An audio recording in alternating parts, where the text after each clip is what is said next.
আসসালামু আলাইকুম রহমতুল্লাহ বরকাতুহ। সবাই কেমন আছেন? আশা করি ভালো। আসলে আমরা সব কিছু অতি তাড়াতাড়ি ভুলে যাই। যেমন আমাদের এক মুসলিম বোন ইন্ডিয়াতে বোরখা এবং হিজাব করে কলেজে যাওয়ার কারণে তাকে হেনস্থা করা হয় বা হেনস্থার শিকার হয়। সে কি বলেছিল? নারায়ে তাকবীর, আল্লাহু আকবার, এই ধ্বনি দেওয়ার কারণে তাকে অসম্মানিত করা হয়। তো সেটা ছিল আসলে ইন্ডিয়ার প্রেক্ষাপটে এগুলো হয়। আর যে ইন্ডিয়া আমাদেরকে নিয়ে বিভিন্ন সময় কথা বলে যে বাংলাদেশে হিন্দুদের উপরে জুলুম করা হয়, বিভিন্ন খারাপভাবে উপস্থাপনা করা হয় বহির্বিশ্বের কাছে, অথচ আমাদের দেশের যারা হিন্দু আছে তারা অনেক সুখে এবং শান্তিতে আছে। আমরা মিলেমিশে থাকতে পছন্দ করি। তো এখন বাংলাদেশের প্রেক্ষাপটে এরকম একটা দলের আবির্ভাব হয়েছে যারা নারায়ে তাকবীর, আল্লাহু আকবার এই ধ্বনিকে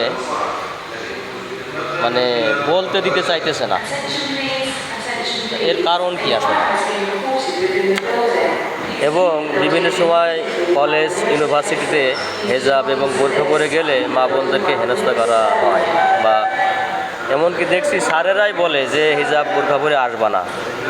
এদেরও কারণ কি আসলে? তো কারণ একটাই, এখানে অনেকে চায় যে ইন্ডিয়ান ন্যারেটিভ বাংলাদেশে তৈরি হোক। এইটা কখনো হতে দেওয়া যাবে না। আপনারা সতর্ক সাবধান থাকবেন, এদেরকে যেখানে পাবেন সেখানে ঢুকে দেবেন।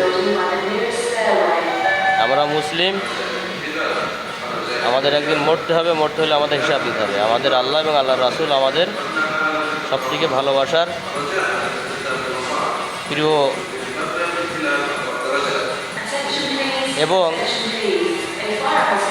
আপনারা খেয়াল করেছেন আল হাদিস বুখারী শরীফের ইসলামী ফাউন্ডেশন 1 নম্বর হাদিস, সেখানে বলা আছে যে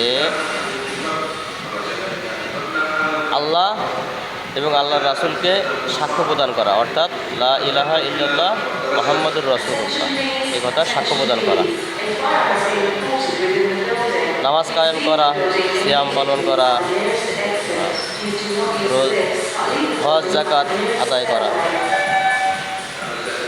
এইগুলো ইসলামের 5টি স্তম্ভ। তাহলে আল্লাহু আকবার ধ্বনিতে তাদের কি সমস্যা? মনে বলে যে আল্লাহ এবং আল্লাহ রাসূলকে ভালোবাসে, অন্তত কাজে কামে সেটা প্রকাশ ঘটাতে চায় না। তো এইগুলো আসলে লোক দেখানো। তো আশা করি এই জাতিগোষ্ঠীকে যারা আল্লাহ এবং আল্লাহর রাসূলকে ভালোবাসতে চায় না বা আল্লাহর নাম নিলে বাধা দেয়, বিভিন্ন মাহফিলে বাধা দেয়, এদেরকে প্রতিহত করুন। এদের বিরুদ্ধে শক্ত প্রতিক্রিয়া তৈরি করুন। আসসালামু আলাইকুম।